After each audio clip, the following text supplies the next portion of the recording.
ருக்குமணி ருக்குமணி என்ன சத்தம் கண்டுபிடி. போன வாரம் கூட சண்டை போட்டுட்டு இருந்தாங்க, இன்னைக்கு ரொமான்ஸா? போன கேஸ் மாதிரியே கழுத்தை நெரிச்சு கொண்டிருக்காங்க. இங்கேயும் பீனிஸை சாப் பண்ணியிருக்காங்க. இந்த தடவை ரொம்ப பொறுமையாக மர்டர் பண்ணியிருக்காங்க. I think he is starting to get comfortable. ஒருவேளை அந்த பொண்டாட்டியை ஆல் செட் பண்ணியிருப்பாளோ? இதுக்கு பின்னாடி வேற எதுவும் it is not a simple husband and wife issue. இந்த 3 கொலையிலையுமே ஒரு சிமிலாரிட்டிஸ் இருக்கு. அப்போ கண்டிப்பா இதுக்கெல்லாம் ஒரு லிங்க் இருக்கணும்.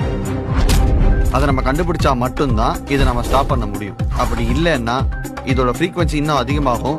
எனக்கு என்னமோ லிங்க் இருக்கிறதா தோணல.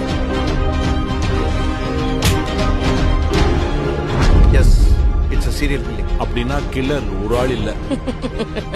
போலீஸ்காரங்க டிப்பர் லாரி அடிச்சு நடுரோட்டில் மரணம்னு பெரிய நியூஸ் பேப்பர் ஃப்ரண்ட் பேஜ்ல வரும். எனக்கு என்னமோ அந்த பொண்டாட்டி மேலதான் டவுட்டா இருக்கு.